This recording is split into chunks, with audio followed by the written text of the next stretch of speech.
Hey everybody. The last topic that we need to talk about in the thermodynamics unit is Gibbs Free Energy, which has the symbol of delta G.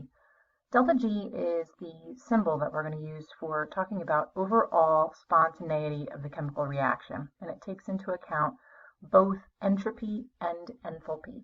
We discussed briefly before that both entropy and enthalpy play a pretty major role in deciding whether or not a chemical reaction is going to even take place.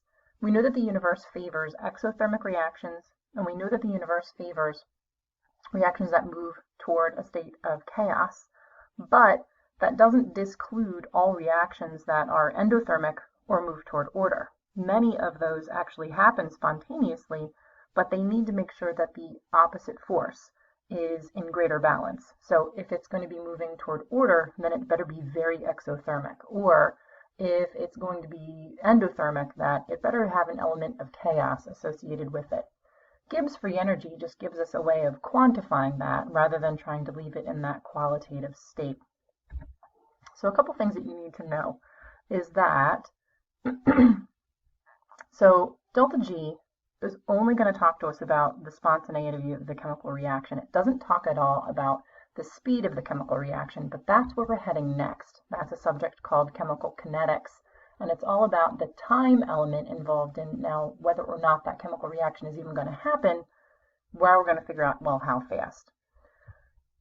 So Gibbs free energy, just like everything else, is affected by every single thermodynamic state of the system. So we need to make sure that we're very careful to include information about temperature, pressure, concentration, all of the happy business.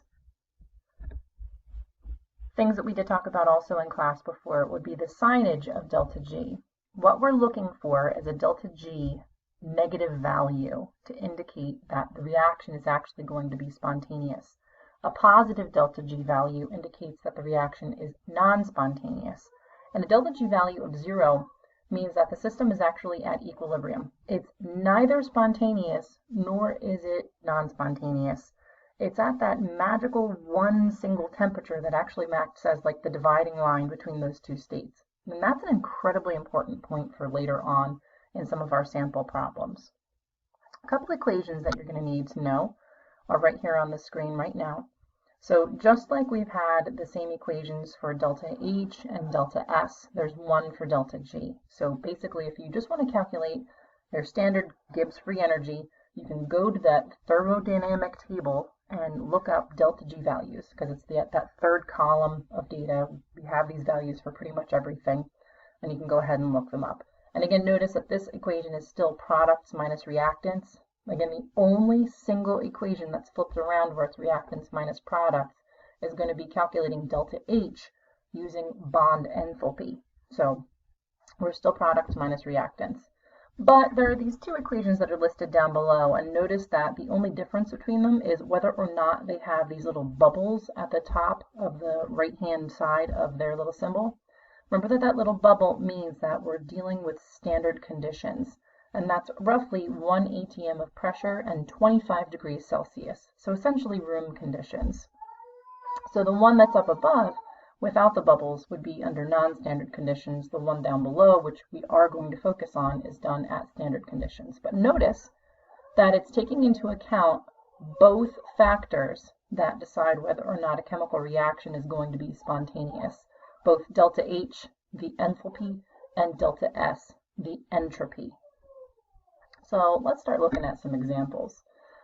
In your book, or I should say in your sample problems, example problem 12 is where you should be looking now. So if you need to get that out, hit pause and then resume in a minute. So the question asks, is the oxidation of magnesium spontaneous at 25 degrees Celsius? And what I'd like you to note here is that they've given you the temperature, and that either means that you're going to have to put the temperature into the equation, or if it's at 25 degrees Celsius, that means, hey, you can go ahead and use any of the thermodynamic values that are listed on that chart. In this case, it just means that I can use the thermodynamic values that are printed on the chart. So we're going to go ahead and write out the chemical equation for this particular reaction. So for this one, oxidation of magnesium is essentially the burning of magnesium. So magnesium plus oxygen makes magnesium oxide. So I've shown you that equation here, fully balanced. I'm going to apply the first equation that I showed you. The delta G equals the sum of the moles times the delta G of the products minus the sum of the moles times the delta G of the reactants. You're well practiced with this style of equation. This should be very, very simple. I broke it down to the bottom of the page here, where delta G equals 2 times the value for the magnesium oxide, and then minus the sum of 2 times the value of the magnesium plus the value for oxygen. I filled in with my values down below. The value for the magnesium oxide was negative 569.6. The value for the magnesium was 0, and so was the value for the oxygen. And then after I plugged and I chugged, I found that my delta G value came out to be a negative 1,139.2 kilojoules per mole. Now, what does that tell me and why do I care? What that tells me is that my delta G value is negative, indicating that if I just put magnesium and oxygen together in a container at 25 degrees Celsius, that this reaction will proceed unaided, aka spontaneously, due to the negative delta G value. I think that's pretty cool. Okay, now, I think it's worthy of seeing a different way of doing the same exact problem. So I'm going to use, instead of the first equation, the second equation. Now again, I told you that when you see the temperature listed in the problem, that kind of tells you one of two things. That either means that if it's at 25 degrees Celsius that you can use your thermodynamic values, or that means that you might need to be plugging the temperature into your equation. The final equation that I had given you was this delta G equals delta H minus T delta S. So I want to try and see if we can plug and chug information into that. If they're asking us whether or not the chemical reaction was spontaneous, that means solve for delta G at 25 degrees Celsius. So no big deal.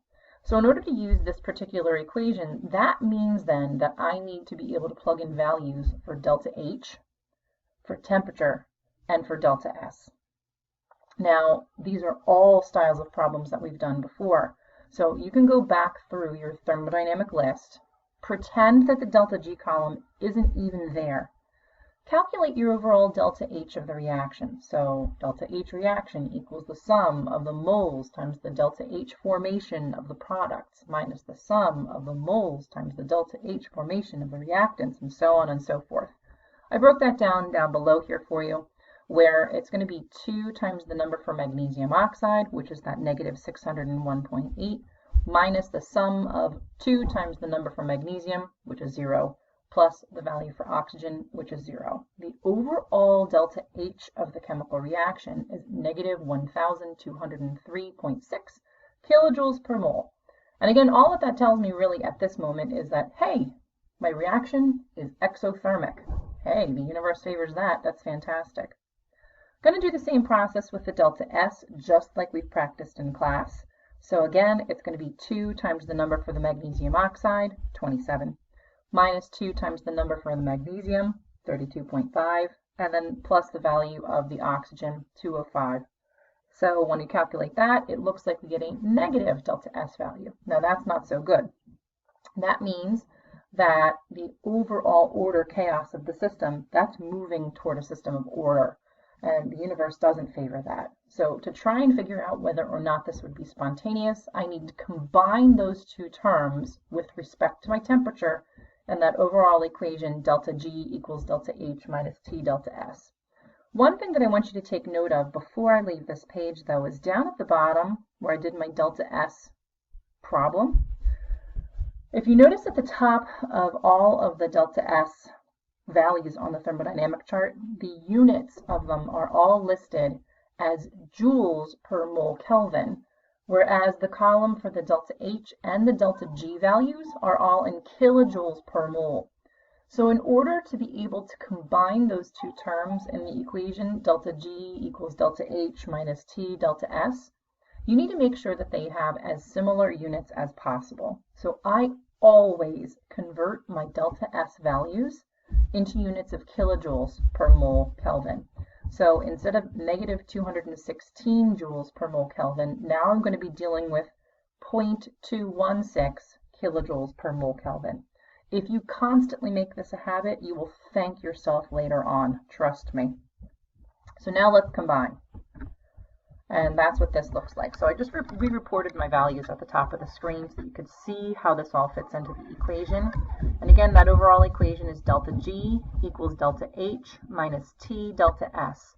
So I plugged in my value for the delta H, the negative 1,203.6, and then I subtracted times the product of my temperature in Kelvin. So my 25 degrees Celsius, I converted to Kelvin. That's where that 298 is coming from.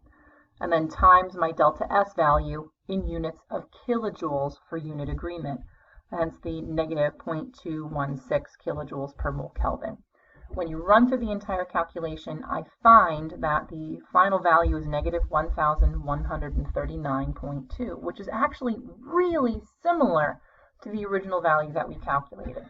So still using the second method, although it's a little bit more clunky, you can see that you can still figure out whether or not the overall spontaneity of the chemical reaction is going to be moving toward, yes, it's spontaneous, or no, it's non-spontaneous. And just to review, delta G negative, spontaneous. Delta G positive, non-spontaneous.